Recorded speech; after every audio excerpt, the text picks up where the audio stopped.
neoplasias, pero son, en términos de proporción, las más frecuentes. Hay otras neoplasias en ese grupo que tienen menos frecuencia, pero también por su agresividad. Y hay otro tipo de neoplasias sanguíneas. Por ejemplo, ¿qué otras neoplasias sanguíneas?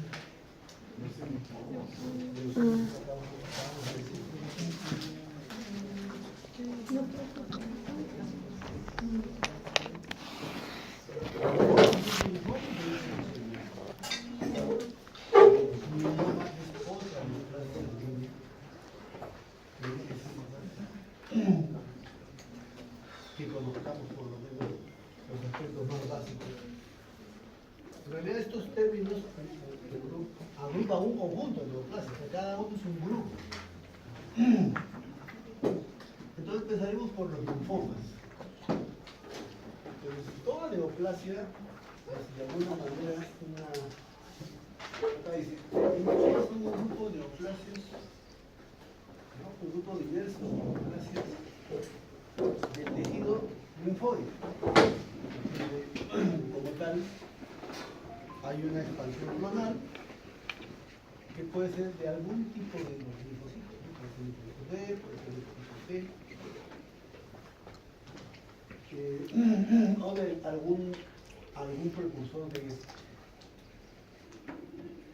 Esta patología, conocida como linfoma, representa probablemente el 50% de las neoplasias hematológicas. Se subdivide en dos grupos importantes, lo que nosotros conocemos como linfomas no Hodgkin y linfomas Hodgkin.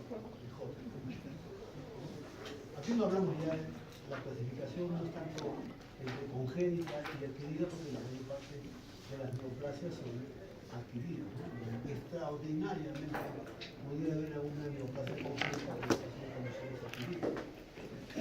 Entonces la calificación va sobre otros aspectos. Entonces, como primer punto, digamos esto, ¿no?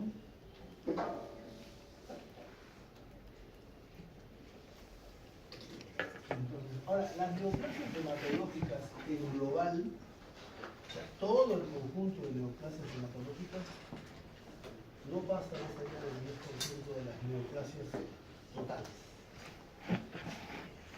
Todas las neoplasias hematológicas están entre 5 y 10%.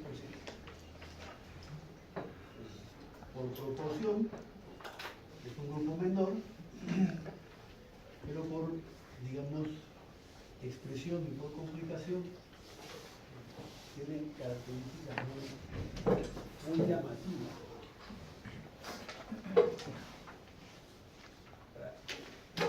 De estas neoplasias, decía, sanguíneas, los linfomas largamente superan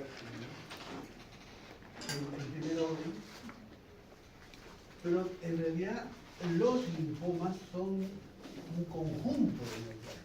Aquí estamos agrupando una serie de neoplasias que tienen diferentes características morfológicas, genéticas, inmunológicas, biológicas, epidemiológicas, pero digamos que están distribuidos así porque ese es el sistema de clasificación. Los grupos se dividen fundamentalmente en dos tipos porque hay un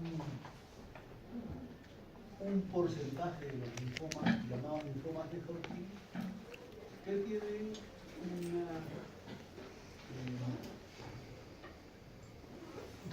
característica celular singular. La célula de Stenberg. Entonces, los linfomas que tienen célula de Stenberg son linfomas de Hodgkin. Todos los que no tienen Stenberg son no Hodgkin. Y los linfomas no Hodgkin, por el volumen, son más o menos entre 80 y 90% de los linfomas. y los linfomas de Hodgkin son entre 10 y 15%.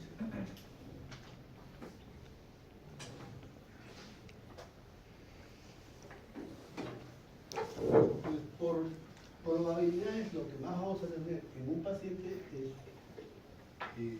un linfoma no Hodgkin. Cuando nosotros sospechamos que un paciente tiene un linfoma, tiene que haber algunas señales que nos hagan sospechar de linfoma. De hecho, a veces sospechamos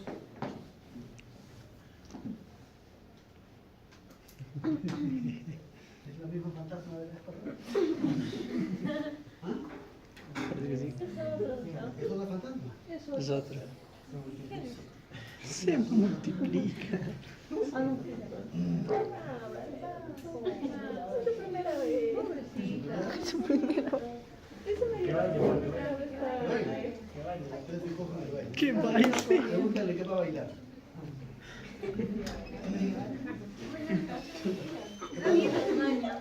¿Te hace el baño? Sí. ¿A qué hora te hace el baño? ¿Qué? Es que cuando no veníamos. Acá han dicho que bailes.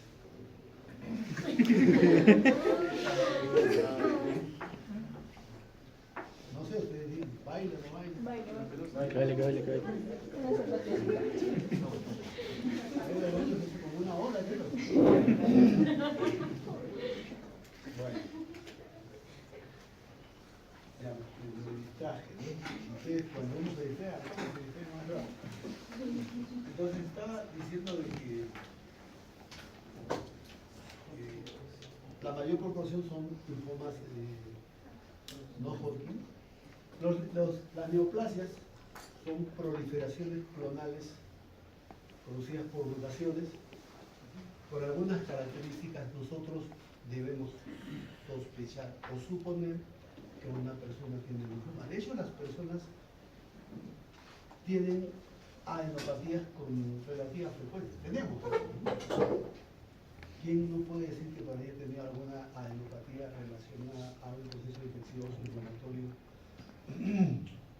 en alguna parte del organismo? ¿No? Fundamentalmente a nivel respiratorio, que tenemos con más frecuencia infecciones. No a todos los pacientes le vamos a decir sospechamos de linfoma, sospechamos de cáncer. No es grato que te digan eso si es que no lo tienen. Algunos criterios más deben haber. Entonces, decía, representa por tanto un porcentaje significativo de las neoplasias, obviamente igual responsable de un porcentaje muy importante. Y aquí hay una estadística española que habla de más o menos 13 casos por cada 100.000 habitantes, ¿no? En promedio, como hemos dicho, es un conjunto de neoplasias de diferente perfil. El promedio global da una sobrevida de 5 años al 50%. Y digamos, la forma de presentación más común es el linfoma difuso de células B grandes. O sea, de todos esos linfomas, casi un tercio termina siendo un linfoma de células B grandes. Posteriormente, en términos de proporción, un 20% en linfomas folliculares. O sea, la mitad de los linfomas están distribuidos entre linfomas de células B grandes y linfomas folliculares. La variedad pues es más de 50 linfomas, entonces vamos a ir proporciones mucho más pequeñas. Ahora, adicionalmente, los linfomas fundamentalmente o preferencialmente son linfomas que afectan células D. Esa es una característica más común fundamentalmente en el adulto. En los niños fundamentalmente los linfomas con mayor frecuencia son linfomas que afectan células T. Pues por estirpe celular podemos también ir haciendo una diferenciación. Y aquí están, según los linfomas más frecuentes. Tenemos que la mayoría de linfomas de célula B aparecen en célula adulta, en edad adulta entre los sexta y séptima década de la vida.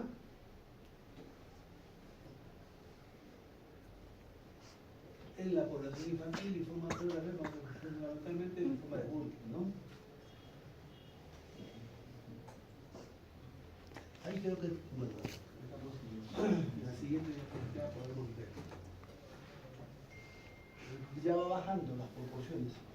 Tenemos también linfomas que afectan zonas linfoides no nodulares, ¿no? Nosotros tenemos zonas linfoides, o sea, ganglios ya estructurados, pero no es la única zona linfoide, ¿no? Hay otros tejidos linfoides. Y en las mucosas, de hecho, tenemos, ¿no?, las placas de Peyer, tenemos en las amígdalas, tenemos zonas ganglionares, y los conocemos como linfoma de tipo MAC, ¿no? Linfoma asociado a mucosa. Entonces, podemos encontrar nosotros linfomas de ese tipo. Es bueno entonces ya tener ciertas diferencias. Linfomas de Hodgkin y linfomas de Hodgkin. Ya dijimos que las proporciones hace un rato, obviamente los linfomas de Hodgkin por el volumen y por la evolución tienen una mortalidad mucho menor que son linfomas que tienen una respuesta muy satisfactoria de la quimioterapia. Más menos frecuente, pero responden mucho mejor. De hecho, un porcentaje importante se puede curar. Entonces, ese es otro aspecto que puede diferenciarlos, ¿no? Acá, por ejemplo, dice, la supervivencia de los pacientes, global de los pacientes con linfoma de Hodgkin a los 5 años, habíamos dicho que a los 5 años 50% linfomas de Hodgkin. A los 5 años, linfomas de Hodgkin, 90% de supervivencia. Casi todos están vivos y llegan a los 5 años. Siempre se toma como referencia 5 años, porque es un punto en el cual se establece la probabilidad de supervivencia a largo plazo, ¿no? Igual hay en este grupo subtipos que pueden diferenciarse fundamentalmente como subtipos clásicos y subtipos nodulares. El subtipo clásico es el más frecuente. En esta diapositiva lo pueden ver. La distribución por edades es bimodal, con un diferente patrón socioeconómico,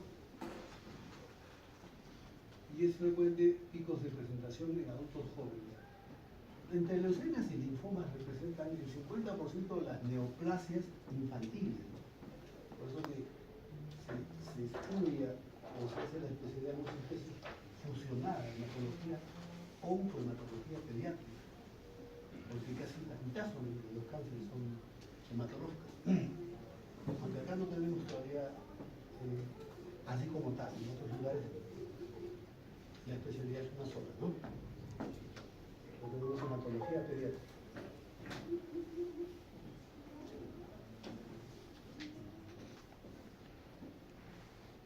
Entonces, ¿cuál es la etiología de los linfomas? En realidad la etiología de los cánceres en particular es desconocida.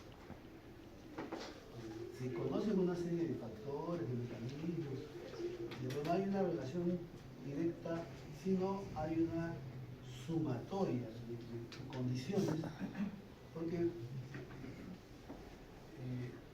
hay aspectos genéticos relevantes que marcan diferencias. La malignidad se genera fundamentalmente en el tejido linfoide, donde hay más tejido linfoide, en los labios, ¿no?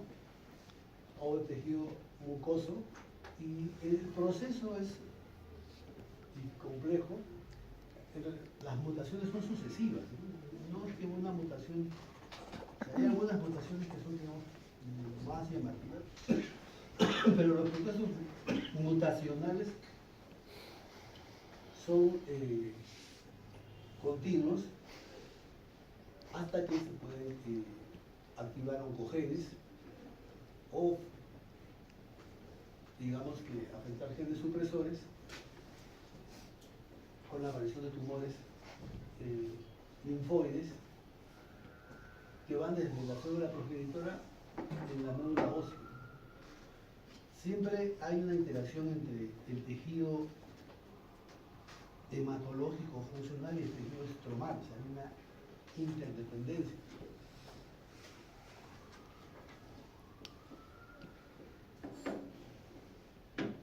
Dentro de los más conocidos, por ejemplo, vamos a encontrar, o ustedes deben quizás recordar o conocer algunos factores más frecuentes, por ejemplo, la exposición a virus. A virus, diferentes tipos de virus, por ejemplo el VIH, ¿no? El virus de Epstein-Barr, el virus del HPLD. Diferentes virus están relacionados con linfomas, entonces, pero no es que no todos hacen linfomas, entonces hay otros mecanismos adicionales, pero el virus termina siendo un factor importante. Entonces, diferentes agentes que pueden ser virus, fármacos, de hecho es más frecuente. Hay segundas neoplasias, gente que es tratada de una neoplasia con quimioterapia y hacen una remisión a lo mejor de la neoplasia durante un tiempo y a futuro aparece otra neoplasia. Es una segunda neoplasia. Lo más probable, pues, obviamente por el factor de riesgo, el quimioterápico termina siendo un factor para curar un cáncer, pero para curar otro. No necesariamente tiene que ser un quimioterápico, pero ahí se entiende mejor por el efecto tóxico. Exposición a toxinas, inmunodeficiencia, ¿no? Pacientes con síndromes de inmunodeficiencia primaria o secundaria, ya acabamos de decir, por ejemplo, el VIH, aumenta la incidencia y obviamente cuando ya es secundario, todos los fenómenos son mucho más agresivos, ¿no? Que cuando son de nuevo. Estados inflamatorios, por acá angioedema, celiaquía, virus de la hepatitis C, en algunos casos de linfoma, incluso bacterias y bueno, medicamentos. Entonces, los factores de riesgo son múltiples. En algunos casos el nivel socioeconómico tiene que ver con el patrón, se relaciona quizás a algún tipo de condición con estos agentes etiológicos. En el linfoma de Hodgkin mucho más, ¿no? Entre 20 a 50% de los pacientes tienen genomas propios del virus de Epstein-Barr. La historia familiar. El riesgo de desarrollar cáncer en general es más alto en familiares directos. Pero no es una herencia directa, no es una parte de la herencia. Pero si tenemos nosotros algún cáncer, la probabilidad de la familia es mayor que una familia que no tiene cáncer. Entonces, ahí es relevante ver el aspecto genético de repente o el entorno donde vive la familia. Las familias viven en un entorno compartido, local, ¿no? Considerando todos esos aspectos y todas esas variantes, o sea, si bien es cierto, hablamos de tejido linfoide, como he dicho, linfocitos B, linfocitos T, linfocitos natural killer, y aparte que estos linfocitos pasan por diferentes etapas en el proceso de maduración, entonces, y de diferenciación, vamos a tener diferentes linfomas, a pesar de no tener tantos estirpes celulares. Entonces, consideramos, digamos, estirpe por ciertos marcadores, pero en en el mismo proceso, una misma estirpe puede tener diferentes estadios. Han habido y siguen habiendo muchas clasificaciones tratando de sintetizar esto y agruparlo, ¿no? Siempre se empieza por lo más práctico. Lo más práctico siempre ha sido lo más, aquello que depende de nuestros sentidos, y la morfología ha sido el punto de partida de todo, ¿no? Los ojos siempre han estado ahí para ver y para describir. Pero la morfología tiene límites.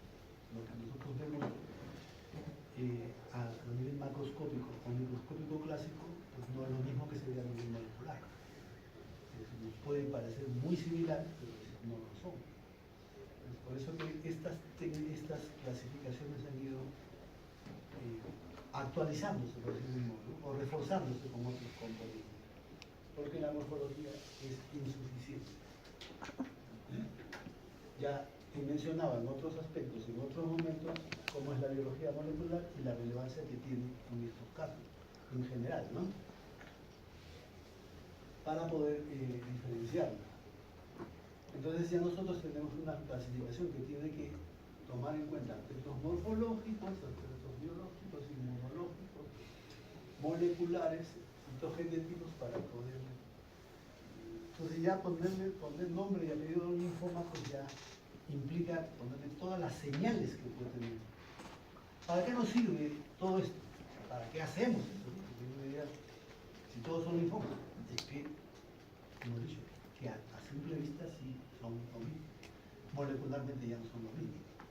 Y entonces la terapia, el pronóstico, la evolución es diferente. Y tenemos que seleccionar aquellos medicamentos o aquellos esquemas que nos permitan una mejor respuesta. Entonces para eso nos sirve, ¿no? Por eso vuelvo a decir, necesitamos desarrollar acá la parte citogenética y molecular, sino la morfología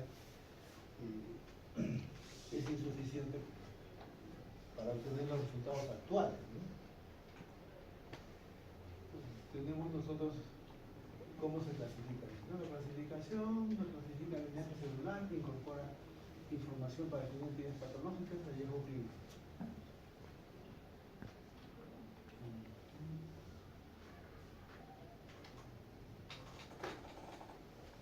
Y aquí tenemos, ¿no? En la actualidad no se dispone de estrategia de prevención. Ahora, nosotros podemos tener una forma de diagnosticar un linfoma en estadio incipiente. Podemos, o sea, o no linfoma, una displasia prelinfomatosa, por decirlo de un modo, que nos diga esto puede terminar en el cáncer. Como sí pasa con los cánceres de cuello uterino. Nosotros vemos los cambios porque podemos tomar esos fluidos y hacer estudios y los cambios, podemos regresionar, inclusive, porque estamos en ese proceso. En leucemias y linfomas no tenemos eso, ¿no? Por lo menos hasta ahora. No tenemos forma de ver, porque lo que vemos habitualmente es morfología, no hacemos estudios moleculares como seguimiento.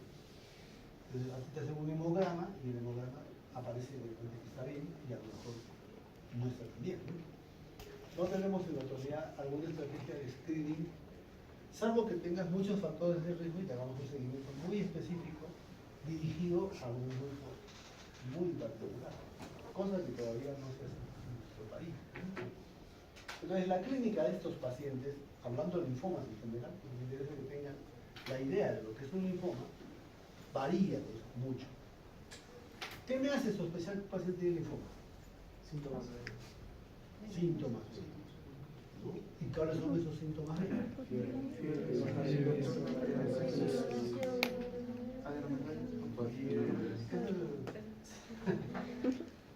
Baja de peso, fiebre, ruido, ¿no? Sudoración. Pero antes de los síntomas B, porque fiebre, baja de peso solo,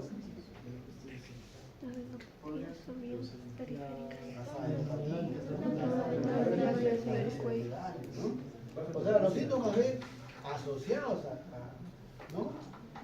Porque síntomas B solos, fiebre, baja de peso, o a pesar de más cosas, antes que sí. Conmigo yo no vas a tolerancia de acuerdos. Es el signo de Eso es para ustedes. Sí, entonces la sospecha de como los linfomas son neoplasias que fundamentalmente sólidas, o sea, son tumorales. Entonces nosotros vamos a encontrar masas. Entonces, las masas que fundamentalmente podemos ver son nodales, ¿no?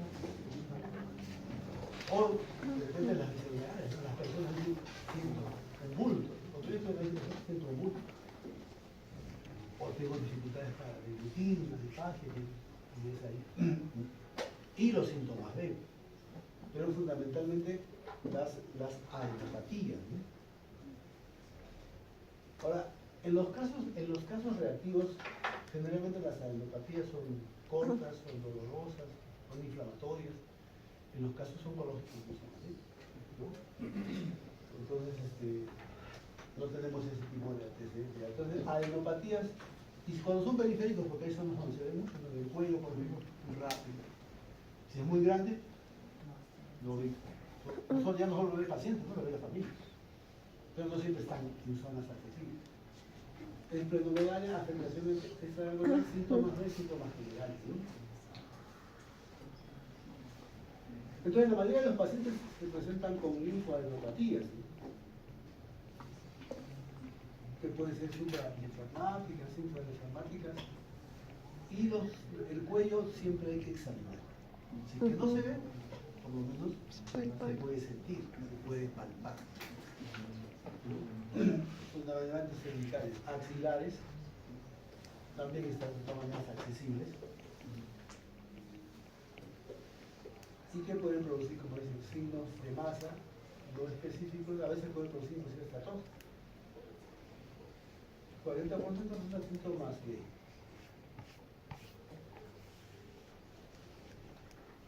Entonces, el diagnóstico se basa, ¿cómo confirmamos el diagnóstico? En displasia usamos sangre, ¿cierto? Porque acá es la displasia. Aquí el diagnóstico es el tejido. Una biopsia ganglionar nos va a dar el diagnóstico como tal, un estudio histológico. A ese ganglio hay que hacer todo el estudio que acabamos de decir, ¿no? No basta decir con qué es linfoma, ¿no? Nosotros tenemos que decir, ya, ¿es linfoma de qué tipo? ¿De qué grado? ¿De qué estilo? Y siempre, repito, cuando hacemos el estudio de una persona, de un paciente, no solo nos interesa saber el diagnóstico de la enfermedad, sino la condición que tiene. El estudio es en simultáneo, ¿no? Lo separamos porque específicamente para linfoma es una cosa, pero ya para el pronóstico general necesitamos cómo están todos los órganos. Entonces se amplía. A veces en la guía se tiene más cosas que solamente el estudio específico de la histología del tumor. Podemos hacer imágenes también, ¿cierto? Las imágenes son importantes, ¿no? De hecho, algunos pacientes con una sola ecografía, ¿no?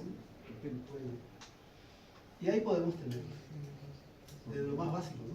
Radiografías, tomografía, resonancia, ¿no? El PET scan, ¿no? Todas estas cosas que ya existen, ¿no? Necesitamos un PET scan en bancario. Y el estudio de la médula.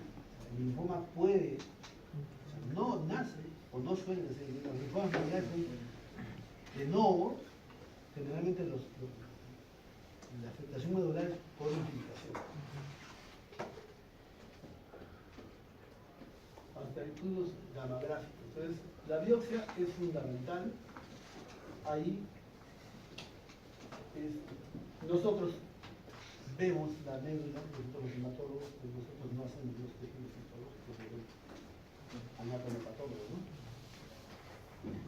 Entonces, tenemos ahí un trabajo en ese sentido. Ahora, nos basta un poco, o nos ayuda un poco, medir o cuantificar la carga tumoral. ¿Cuánto linfoma tiene una persona? medida que tenga más linfoma, pues se necesita más tratamiento.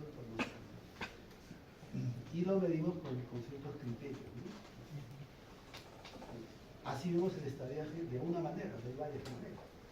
Una manera simple es la clasificación de árbol, los ganglios y la distribución. ¿Cuántos ganglios, cuántas cadenas, en qué lugares pueden estar afectando ahí? Y ahí tenemos, acá, ¿no?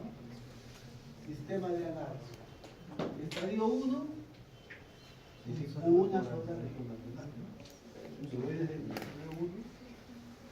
Y el estadio 4, linfoma totalmente. Entre uno y otro tiene que haber un grado. El estadio 2, las varias cadenas de en este lugar debe haber. Estadio 3, puede ir a ambos lados del estadio. Entonces, es una forma de ver el estadiaje al respecto. Entonces, cuando ustedes dicen, ¿no? Linfoma, estadio 3A, 3B, A y B, hemos dicho síntomas B, entonces ahí creo que ya se entiende. Entonces, ya no estamos describiendo esto, simplemente estamos sintetizando que está dentro de estas características. Y tenemos, o sea, diferentes formas, porque el estadiaje es una forma de ver el pronóstico, pero hay otros índices de ver el pronóstico. Incluso hay índices para diferentes variantes del estadiaje. Entonces, índices que tienen que ver, obviamente, con la cantidad, con la garganta. No me deja hablar mucho. Y de acuerdo a los índices nosotros podemos ya proyectar. Todo paciente con cáncer te va a decir, porque a todos nos preocupa, ¿no? ¿Tengo opciones? ¿Qué puedo hacer? ¿Cuál es mi expectativa? Y a veces te preguntan muy seriamente, ¿no? Dependiendo de los pacientes, a veces te preguntan, ¿vale la pena hacer algo? Porque el costo es alto, ¿no?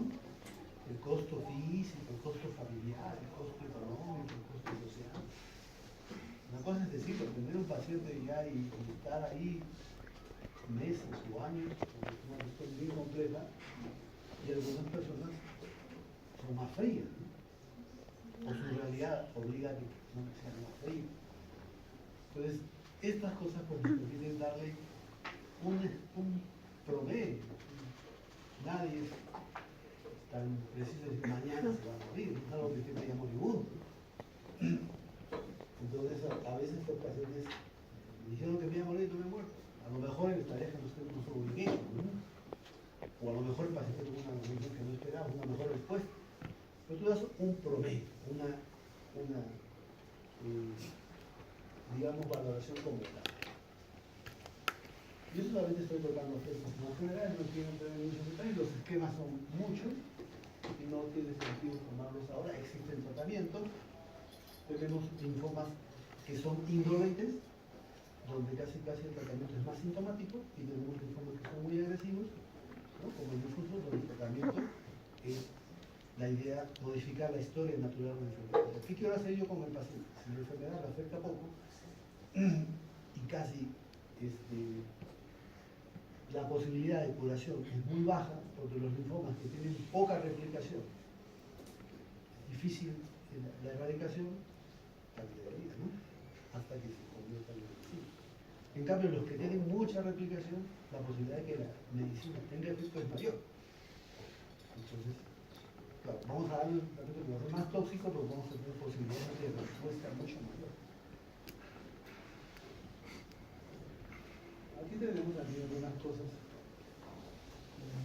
Como dice, ¿no? La historia natural de los linfomas indolentes se caracteriza por un cuadro clínico compuesto por múltiples recaídas, vamos a ver tratamientos y revisiones. Cada tratamiento, obviamente, cuando son recaídas, cada recaída va a ser más cercana que la otra. Antes de la recaída necesitamos tratar con virus para poder haber una transformación, ¿no? Tratamiento. No vamos a hablar mucho de terapia porque no es el objetivo para ir a hacia otras condiciones. Vamos a hablar sobre algo que quizás leucemia para el médico general. Siempre para el médico general ustedes van a ser en primer orden médicos generales, ¿no? En realidad el médico general se supone que debe resolver, como yo, la patología general debe resolverse en un lugar de atención general, ¿cierto? Así tendría que ser. El problema es que para que se resuelva en ese lugar donde hay atención con médicos generales, el médico general está capacitado para resolver esta patología. Entonces la teoría y la práctica no están de la mano porque la mayoría de los colegas no están capacitados para esa capacidad resolutiva. O sea, deberían resolver ustedes, ¿no? Los que en la primera línea, digamos, los que cerraron en pandemia, ¿no? Entonces, en el caso del linfoma, fundamentalmente los nodillos son enfermedades tumorales, tejido linfoide, fundamentalmente extramedular, leucemia tiene otras características, igual es una clona, ¿no? O sea, como se ven en las películas y en los dibujos, una célula se transforma, pierde el control, porque nuestro organismo tiene un mecanismo de control natural. No estamos pensando en producir glóbulos rojos, ni blancos, ni plaquetas, solitos se producen, solitos mueren, solitos se renuevan, solitos se dividen, se diferencian. Cuando hago más ejercicio, cuando me voy a la sierra sube mi hemoglobina, cuando me bajo de la sierra mi cuerpo comienza a normalizarse. O sea, esos son mecanismos naturales, nuestra propia homeostasis, nuestro propio equilibrio. Solo lo que tengo que hacer es darle lo que necesita, los nutrientes, la actividad, el descanso. Y el cuerpo es una máquina, pero esa máquina vive en un mundo, ¿no?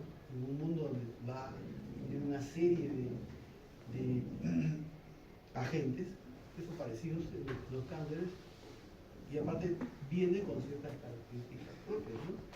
Viene con una impresión genética ya definida. Por razones desconocidas, algo activa alguna diferenciación anómala hasta que la célula tiene un autocomando y ya no responde a nada. Al principio empieza una y una no va a hacer nada porque no se va a ver, pero esa célula es una célula maligna, ¿no? Avanza más rápido que las otras, no muere, se replica, y en poco tiempo es un crecimiento exponencial. En el caso de leucemia es muy rápido, ¿por qué? Porque las células sanguíneas tienen esa característica, se renuevan todos los días. Entonces, la evolución es mucho más rápida que otro tipo de cáncer. Entonces nosotros tenemos que tener, ¿cómo se llama? Tener en mente qué cosa, pues, o sea, vamos a definir. Esta es una característica, digamos, pero un aspecto de las leucemias, el hecho de ser tan agresivas, también nos da la oportunidad de dar tratamientos en una lucha compleja, pero de ganar la batalla muchas veces. Es una enfermedad muy agresiva, muy mortal, pero que se vencida. Antes me dijo mi indolente que no es tan agresiva, pero es más difícil que sea vencida. Hay que convivir. Entonces, ¿qué debemos conocer de leucemia? ¿Cómo identifico un paciente que tiene leucemia? El paciente, todo lo que pasa genéticamente no lo vamos a mirar. Vemos clínica. El paciente siempre va a ir por clínica. Vamos a ver la parte fenotípica, todo lo que está pasando abajo, cómo nos va afectando físicamente y cómo vamos viendo a lo consulta. Entonces, el impacto de la biología molecular ha permitido tener más avances porque por la naturaleza de la enfermedad. ¿Cuál es el problema? Que si no los usamos, obviamente vamos a tener resultados de antes de esto, ¿no? Ahora, nosotros estamos armando, ya tenemos que hacer la unidad para el tratamiento de leucemia. Probablemente en 2 o 3 meses estemos tratando de leucemia, ese es nuestro objetivo, por lo menos en el primer semestre del año, ¿no? No tarda mucho tampoco. Entonces necesita un médico general conocer algunas cosas, porque es parte del equipo. El paciente con leucemia va a llegar a un lugar de primer nivel, ¿no? El primer nivel de atención. Y desde el diagnóstico, si perdemos tiempo en el diagnóstico, pues perdemos tiempo en la expectativa que va a tener el paciente. ¿Qué conocimientos básicos puede tener un paciente? ¿Y cuándo referirlo? Ya la vez pasada se dijo que solamente tienen que identificarlo, estabilizarlo, que llegue al lugar que corresponde, en el momento que corresponde, trabajo bien hecho. Ese tiempo no es muy grande, se tiene que saber usar el hospital, ¿no? A veces manda por consultorio alguien que debe ir por emergencia, y a veces al revés, manda por emergencia alguien que debe ir por consultorio. Desde ahí estamos mal. De emergencia tiene que ser bien derivado. Leucemia es una emergencia. No siempre lo ven así los colegas de emergencia porque tienen otros parámetros de emergencia, o sea, otros paradigmas. Un paradigma de emergencia por ejemplo descompensable, ¿no? Una persona se puede morir hasta en horas, inclusive a veces. Entonces, leucemia es una emergencia. El paciente tiene que ser tratado con otra visión. Entonces, ya hemos dicho avances moleculares terapéuticos son relevantes para los pacientes. Por tanto, el diagnóstico temprano es esencial. ¿Qué es la leucemia? Una enfermedad maligna en la sangre, ¿no? Una proliferación clonal que viene obviamente de una mutación, aparece una clona, esta clona pierde el control, como acabo de decir, invade médula ósea fundamentalmente, por eso que el estudio de leucemia con diagnóstico se confirma con la aparición o la evaluación de la médula ósea. La infiltración de médula ósea del blasto más allá del 20% nos confirma el diagnóstico de leucemia. O sea, esa clona en un alto porcentaje leucemia. Y bueno, la evidencia clínica. Entonces el diagnóstico temprano es fundamental, ¿no? Acudir temprano al especialista. Bueno, obviamente somos nosotros ya en la especialidad que tenemos cargo del paciente, pero en realidad todo un equipo, ¿no? Dirigimos quizás el equipo, pero ¿quién va a ejecutar? Generalmente quien ejecuta es la enfermera. Tú estás dando las indicaciones, pero la enfermera está haciendo la administración, ¿no? Y el laboratorio, el banco de sangre, el estudio molecular y todos tienen que hacer su parte. Entonces, diagnóstico y tratamiento específico. Que se requiere de terceras grupos de heterogénea neoplasia que surgen de la transformación maligna de células hematopoyéticas. En este caso, fundamentalmente son células progenitoras con una característica que es la acumulación anormal en médula ósea y en sangre. O sea, yo puedo ver leucemia en sangre y puedo ver leucemia en médula.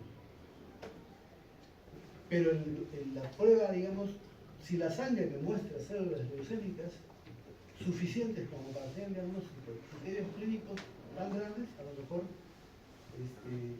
tengo casi todos los criterios, pero muchas veces la sangre no te muestra todo, a veces es muy Los estudios medulares no solamente son para eso, ya también anticipé la vez pasada que los pacientes como tratamiento incluso pueden llegar a necesitar trasplante. Entonces se toma la médula desde el principio hasta para hacer el estudio de la histocompatibilidad. Todos hacen simultáneo. Entonces, células malignas provocando fallo medular. Ya dijimos que cosa insuficiencia medular, la clínica la comentamos ayer, o hace pocos días, creo, ¿no? Anemia, todo eso es parte de infiltración de tejido hematopoyético, como hígado graso, pero también puede haber otros órganos como el meninges, entonces, todo parte con una célula.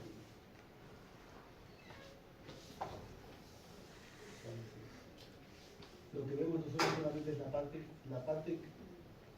punta del iceberg, ¿no?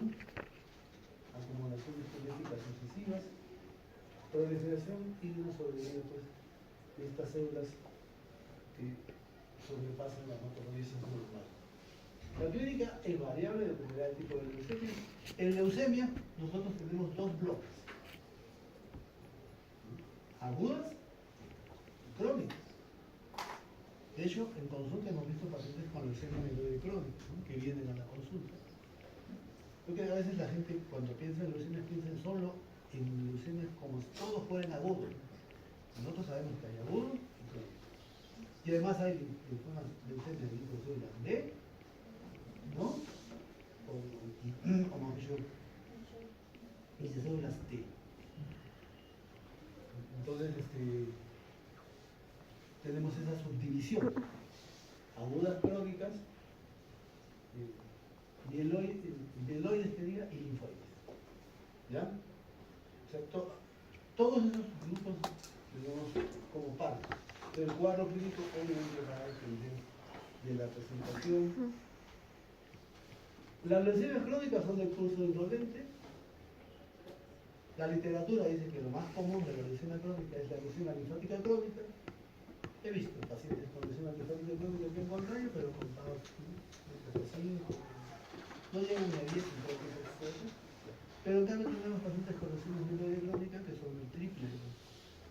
En otras latitudes, no vemos donde ese es el patrón, pero nosotros, ¿no? Nosotros somos mestizos, ¿no? Somos marrones. ¿Ya? Entonces, las leucemias crónicas muchas veces se diagnostican de manera accidental. Como son indolentes, el paciente pasa por un control sanguíneo, linfocitosis. Y el paciente, nada, ¿no? Llegan a la consulta 50.000 leucocitos y el paciente no siente nada. Lo estudias si está totalmente estable, confirmas el diagnóstico y, por ejemplo, en leucemia linfática crónica, si el paciente está estable, no hace nada. Solo observas. Cuando dices, oye, pero es leucemia, claro, pero son distintos tipos de leucemia. Y ya la experiencia, si tú tocas a un paciente con leucemia linfática crónica, lo tratas, pero lo único que vas a hacer es hay condiciones en las cuales sí es conveniente. Deja la enfermedad ahí, a lo mejor, porque son personas de la tercera edad, como te dicen, a lo mejor este paciente no va a tener mayor problema, de repente termina sus días, y si tiene problemas, sí trátalo. Pero esos son pocos. Leucemia mieloide crónica, igual tenemos pacientes, yo acabo de decir, como 30 pacientes en el hospital, quizás un poco más. Y no solo tenemos pacientes jóvenes, ¿eh? Mi paciente más. Yo tengo varios pacientes con promedio de 30 años. Podrían ser prácticamente ustedes, hay pocos años, ¿no? No es mucha la diferencia, ¿no? Ah, ya. Pues, no ustedes. Todos, vamos a llegar rápido, el tiempo pasa volando, señor. El tiempo pasa volando. Todos hemos tenido,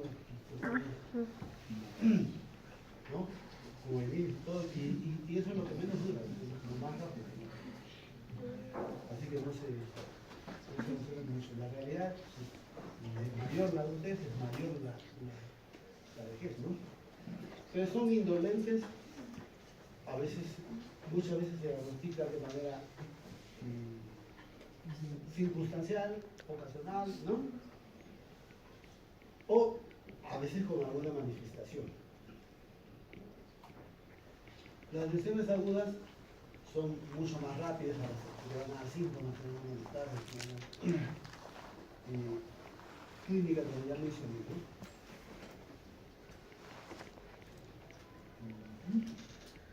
Entonces aquí tenemos manifestaciones de que va a depender pues, de la vida celular y de la afectación que corresponde, ¿no? Trastornos, los pacientes van a venir fundamentalmente con lesiones agudas muchas veces complicados. Alguna vez vas a encontrar un paciente con lesión aguda estable que de repente no. Me ha pasado, a veces un paciente viene por anemia, son pocos los casos, ¿no?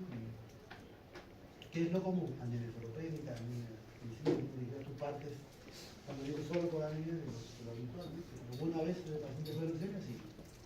Alguna vez fue.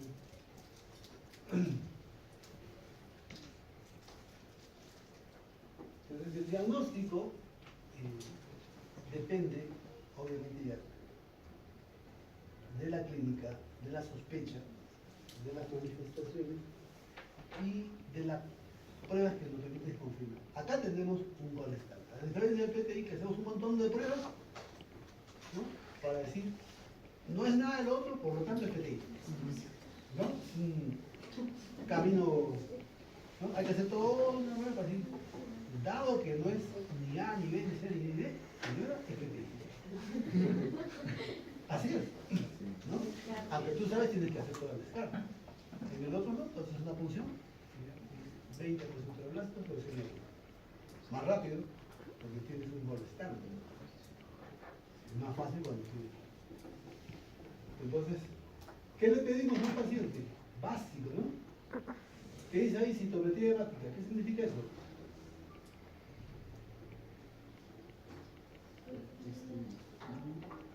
Lámina, citometría hepática.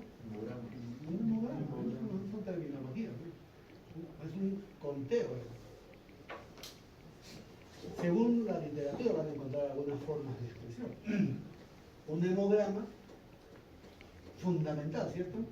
Paciente que vive con, habíamos mencionado el otro día de insuficiencia celular, la clínica puede ser parecida, pero por ahí encontramos un ganglio, por ahí encontramos un malestar que no cuadra, porque en aplasia no dice el paciente no tiene que tener nada de eso. Y hacemos el hemograma y el hemograma sale 150.000 leucocitos. ¿Han visto? No han visto. Yo he visto hasta 450.000 leucocitos. Claro, eso no lo ves todos los días, pero esos son los números. Te reportan unos números extraordinarios, ¿no? Tú ves la muestra y la muestra es. Tú cuando haces el tubo, porque el tubo se separa, ¿no? Y ves ahí el arroquito, el plasma, y ves una masa hemográfico enorme. Ya tú vas sospechando esto no es normal. Entonces, el frotisanguíneo. Con tantas células en lámina vas a ver. Hay leucemias que no tienen eso, sí, hay, por eso en casa y el aspirado de médula ósea. Hiperproducción, evidencia clínica, ya dije, 20% de blastos. Eso es uno de los criterios. Podríamos tener menos blastos, ¿ah? Si es que un paciente tiene adicionalmente otros aspectos de leucemia, como translocaciones específicas, como 821, no necesito que tenga 20%. Por el 5% de blastos, pero tengo una translocación. O sea, ya es una combinación. Pero el criterio, digamos, estándar, 20% de blastos, es que no tengo otras cosas, ¿no? Entonces podemos hacer diagnóstico de leucemia con menos blastos, sí, podemos hacer. La morfología es lo más rápido, ¿no? Piedra angular, sospecha diagnóstica, especial cuidado. Revisión, hay que revisar y estar seguro. A nadie le gusta que le digan que tiene un cáncer cuando no es, y peor que no te lo digan cuando es, ¿no? Pero por eso necesitamos revisar. La clasificación de las leucemias agudas, fundamentalmente tocando esto, inició con una clasificación que se llamaba FAT. Todavía se usa, pero ya es combinada, ¿no? FAT, sumándole los aspectos moleculares, inmunomoleculares, en todos estos casos. Porque antes el FAT era morfología, ¿no? Mieloides, linfoides. O lo van a encontrar leucemias linfoblásticas agudas y leucemias no linfoblásticas agudas. Linfoides, clásico L1, L2, L3, mieloides de dimensión hasta L7. Entonces acá se requiere la revisión de un experto, como dicen, el conteo de blastos y el mismo, o sea, la misma muestra se usa para ir a hacer un estudio citogenético molecular.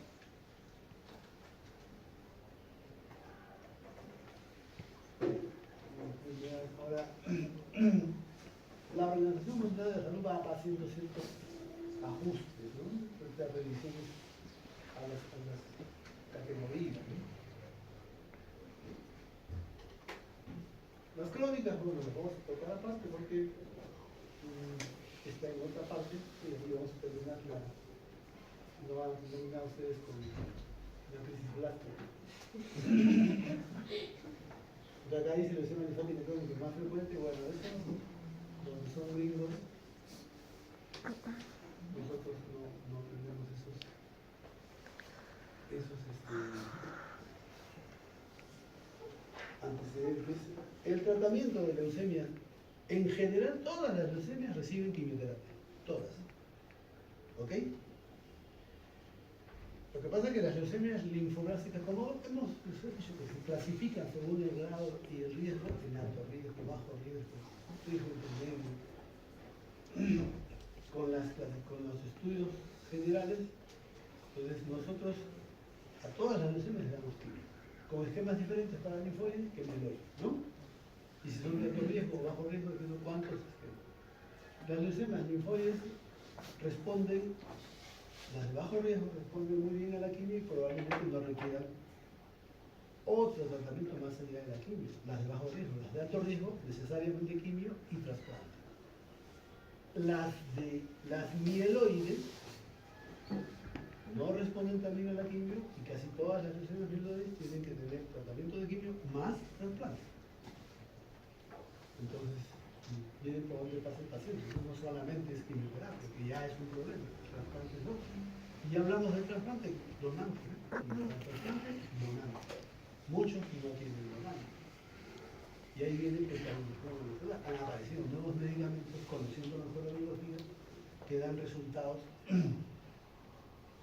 que se acercan en el linfoide, por ejemplo, el blinatumomab, a lo que se cumple en el trasplante. La medicina sigue avanzando, ¿no?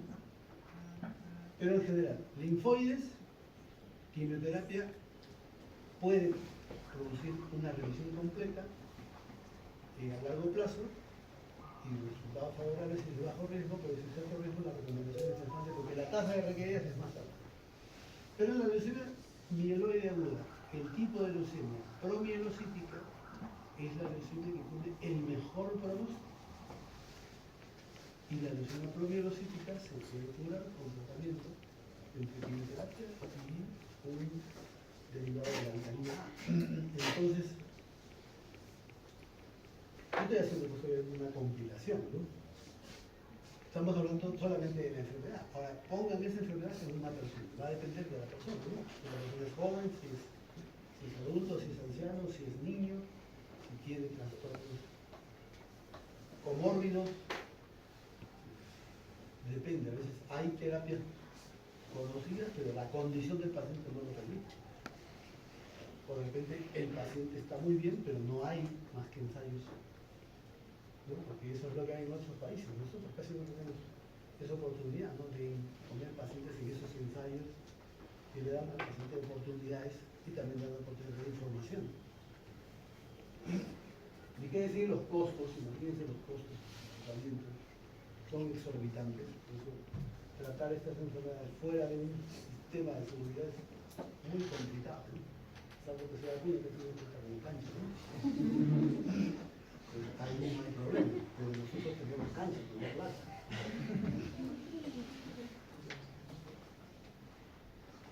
Entonces, el tratamiento es un tratamiento muy tóxico, es un tratamiento que va a complicar mucho al paciente. El paciente puede fallecer propiamente por el tratamiento, no por infecciones, por hemorragia, por sangrado, por lisis pulmonar, por insuficiencia orgánica o por la enfermedad misma, ¿no?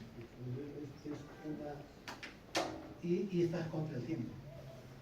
No puedes demorarte. ¿Cuánto tiempo debe pasar entre un paciente llega al hospital y empieza a tratar? En los hospitales, en los primeros hospitales, en la semana ya están haciendo tratamiento. A veces ya pues dos, de repente ya con una infección y la infección la debes controlar, ¿no? Y en la semana de todo el entonces, todo un equipo, ¿no? Imagínate que estoy paciente en un cuarto que va a estar ahí 2 meses, 3 meses. Hay que preparar también al paciente, ¿no? Y si ese paciente es un niñito, que ya dije que los niños recientemente oportunidad. O sea, hay aspectos psicológicos, muy difíciles. La familia tiene que dejar de trabajar. Cambia tu vida. Tienes que trasladar de ciudad. Por eso estamos tratando de hacer acá, por lo menos los de la zona, ¿no? Ya. Curación dependerá de la evolución de zonas malignas. Algunas lesiones pueden ser susceptibles de curación, más las linfoides. Las tasas de respuesta están entre 80%, o sea, no son bajas, pero son tasas cuando tú tienes todo el sistema funcionando, ¿no? Si el sistema funciona lento, ya esas tasas bajan a 50, 40, ¿no? Todo funciona, puede llegar a esos niveles, entre 80 y 90% en linfoides y en mieloides, entre 40 y 50%.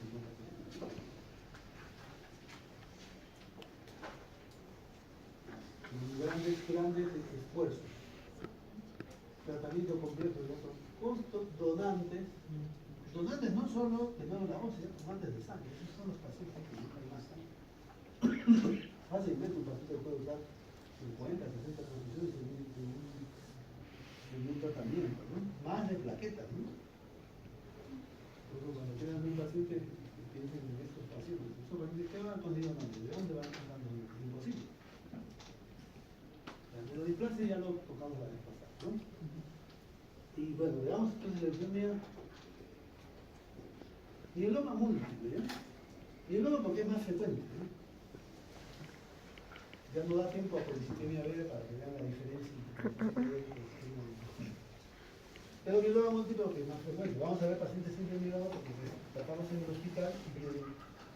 Pues, por último, mieloma, antes me voy a guiar por este horario que siempre me juega. ¿Qué es la mieloma? Igual una neoplasia. Entonces, linfomas fundamentalmente son neoplasias de células maduras, leucemia, células inmaduras. Igual, mieloma es la segunda enfermedad hematológica maligna en orden de frecuencia. Primero son linfomas, lesiones y mielomas, ¿no? Acá habla de una estadística española que nos quitan tantos mielomas. Ahorita tenemos un paciente con mieloma en el hospital. Igual, ya a finales de los 90, finalmente se han producido cambios importantes en la biología de la enfermedad. El problema es que todos estos cambios implican grandes inversiones y grandes presupuestos, ¿no? Y gente que esté preparada en la materia, ¿no?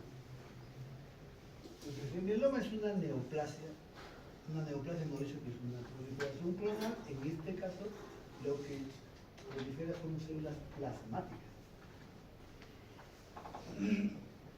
Una proliferación clonal, pero que esta proliferación clonal produce infiltración y daño de órganos.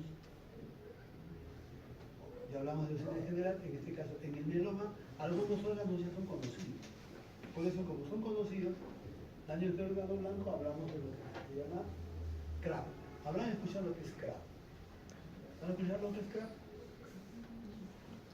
CRAB es un acrónimo, que es calcio, renal, anemia, hueso. El paciente con mieloma tiene una manifestación clínica. Suele ser una persona de la tercera edad, de 60 a 70 años en promedio, que tiene manifestaciones clínicas, CRAB, fundamentalmente dolor óseo, pero dolor óseo hay mucho, ¿no? Dolor óseo, anemia, digamos que esa es la clínica por la cual sobrevive, infecciones con más frecuencia, respiratorias o urinarias, y por ahí algunas manifestaciones de compresión glomerular o fracturas patológicas, ¿no? Fracturas casi como que espontáneas, ¿no? Movimientos naturales. ¿Por qué? Porque estos huesos están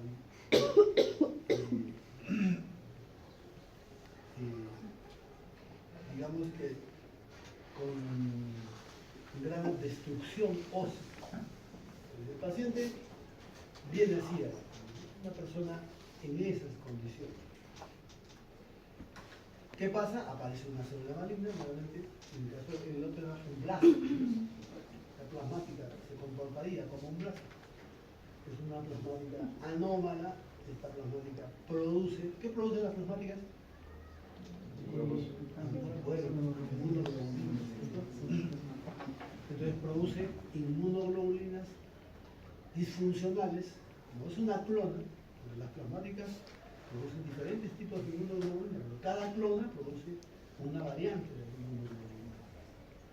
Entonces prolifera una clona de esta, que puede ser una clona que produce IgG, que produce IgA, que produce IgM, en grandes cantidades. Entonces yo puedo encontrar un criterio midiendo las inmunoglobulinas, los niveles altos.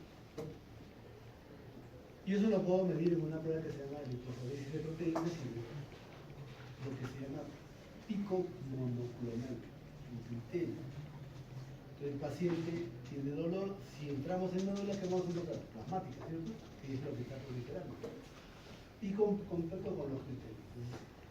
Si hay mieloma, hay algunos criterios. Aparte, hay CRAP, daño de órgano blanco, que no tiene que ver todo el CRAP junto, ¿eh? El CRAP, algunos tendrán más trastornos del calcio, algunos tendrán más fracturas, algunos tendrán más anemia, y algunos tendrán más daño renal, ¿no? Y diferentes combinaciones de esto. El dolor óseo, entonces este paciente comenzamos a investigar por qué le duele, le tomamos una placa y el hueso está totalmente calculado. Hay zonas donde se ve mejor, ¿no? Las claras, las típicas descripciones de lesiones en sacautado, ¿no? Tomas una radiografía de cráneo, el hueso como... ¿Ah? Más o menos como el hueso, pero bíceps son unas mordidas, ¿no? Entonces lesiones en sacabocado, ¿no? Como mordedura de sacabocado. ¿Cómo lo vamos a ver? Con imágenes. Por eso que dentro del estudio hacemos estudios de imágenes. Radiografías. El problema es que las radiografías me dan información de daño óseo o de resorción ósea con un porcentaje alto. Es decir, se necesita que por lo menos 30% de densidad ósea baje para que la radiografía lo detecte. La radiografía lo va a detectar antes, entonces no es el mejor estudio. Pero si tiene más de 30 y no estoy en el hospital, pues la placa me va a ayudar. Pero si puedo escoger algo, obviamente escojo un estudio de más sensibilidad, ¿no?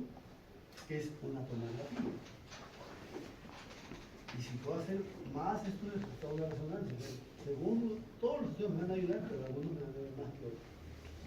Entonces, lesiones osteolíticas en sacabocados, especialmente ¿dónde? Cráneo, la cabeza, costillas, pelvis, osteoporosis, también las vértebras, ¿no? Tenemos la columna, frente y perfil, vamos a ver aplastamiento, ¿no? La vértebra en galleta. Debilidad por la anemia y por la enfermedad inflamatoria. Puede haber síntomas de patología renal, ahí es más específico, poliuria, edemas. Y afectación renal. Un porcentaje de los pacientes que tienen diálisis son pacientes que tienen o han debutado con mieloma, ¿no? Infecciones a repetición. Con lo más común, respiratorio siempre, ¿no? Pero urinario. Alteraciones neurológicas fundamentalmente por compresión de las raíces y alteraciones del metabolismo como tal. Síndrome de hiperviscosidad, alteraciones hemorrágicas, menos frecuente, síntomas de insuficiencia cardíaca, fundamentalmente en personas que ya son mayores, y los hallazgos de laboratorio, ¿no? El hemograma, cuando hay anemia, porque ¿cuáles son las manifestaciones más comunes? No es que digo yo que todos tengan todo. Dolor óseo, casi todos. O sea, la mayoría tiene dolor óseo. Desde el 80%. Después de dolor óseo, anemia. Pero pudiera haber un mieloma que no tenga dolor óseo, puede haber. Porque un plasmocitoma es una forma de mieloma, por ejemplo, o pudiera haber un mieloma sin anemia, también puede haber. Pero son menos frecuentes. Y ahí ya vienen otras infecciones. Infecciones en ese orden van bajando, ¿no?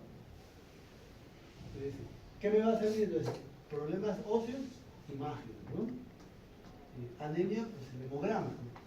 Volvemos al hemograma, el hemograma está en todas las enfermedades, ¿no? Y en el hemograma ya no vamos a ver blastos, ¿o sí? ¿Veríamos blastos en un mieloma? No tiene mucho sentido, ¿no? Más bien el blasto lo había pensado en otra enfermedad. No es propiamente de mieloma. Pero sí vamos a ver algo en el frotis sanguíneo. ¿Qué es lo que vemos en el frotis sanguíneo? ¿O qué es lo que podríamos ver en el frotis sanguíneo?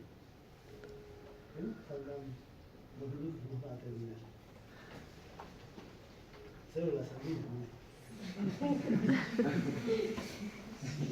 Claro. No, nosotros en el frotis sanguíneo podemos encontrar una descripción que se llama fenómeno de Rouleau. El fenómeno de Rouleau es una descripción de glóbulos rojos. Los glóbulos rojos se crean como si fueran pilas de moneda. Entonces, se describe el fenómeno de Rouleau, que no siempre te lo describen, entonces te orienta, ¿no? Fenómeno de Rouleau.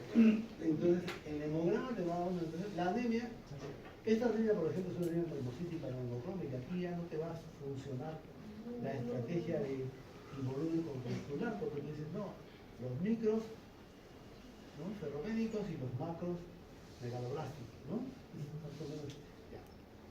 Eso sirve, pero no para todo, ¿no? Fundamentalmente para acciones cadenciales, pero no todas son cadenciales. La anemia, velocidades de alimentación son muy altas y le piden una velocidad. Hemos dicho compromiso renal, entonces hay que pedirle pruebas de función renal, por lo menos una creatinina, ¿no? Una orina, y vamos a ver, ahí sí hay retención nitrogenada, y una depuración. Repito, no solamente estudiamos para confirmación diagnóstica, sino para el pronóstico. Estudios perdón. Electrolitos, el calcio es importante, el ácido úrico. Vamos a ver la hipoproteinemia. ¿Dónde lo medimos? Dosaje de proteínas, ¿cierto? Y dosaje de inmunoglobulina. Hipograma globulina. Hacemos. En mieloma está alta la inmunoglobulina afectada, pero las normales están bajas. Entonces tiene alto por un lado y las cadenas ligeras. Pedimos el proteinograma, la inmunofitación.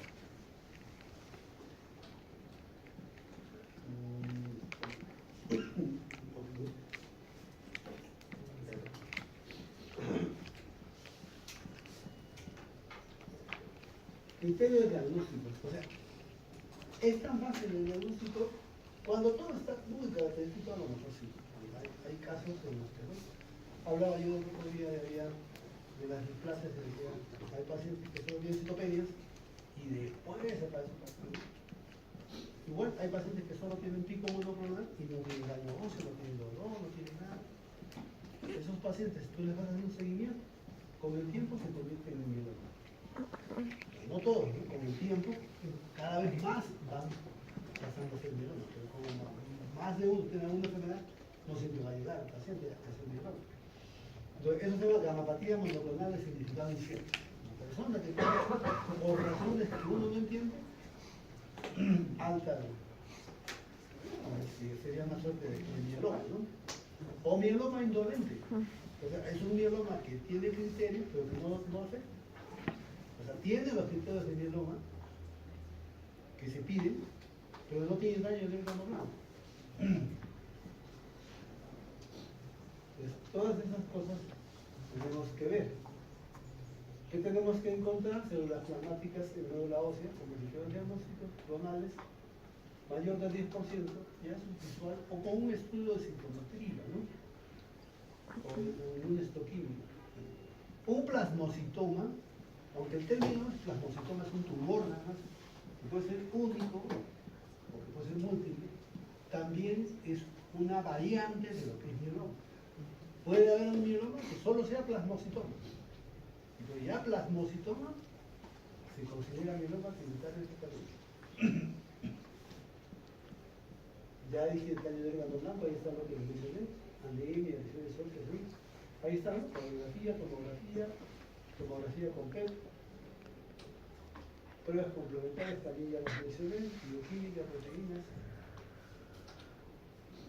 pruebas de imagen y estudios de médula ósea, ¿no? Aspirado de médula ósea y abajo, ¿no? Se debe realizar el estudio nuevamente citogenético y estudio molecular, porque es el que nos va a guiar, tanto para pronóstico como para tratamiento, ¿no? Nosotros damos tratamiento, no es lo que damos, tenemos que dar con lo que hay, ¿no? Pero daríamos un mejor tratamiento si tuviéramos eso, ¿no? Y nos guiamos parcialmente en los análisis. Si yo tuviera pues, estudios de Fish,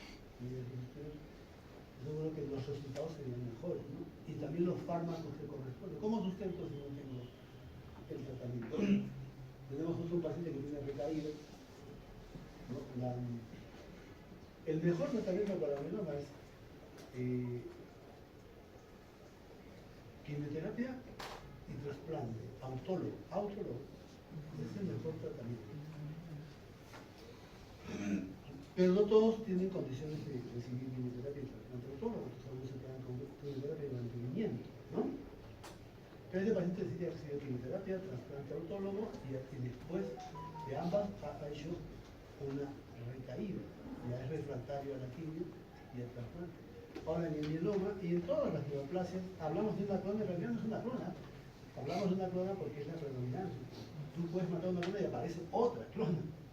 Entonces, los estudios moleculares te van dando esa diferencia.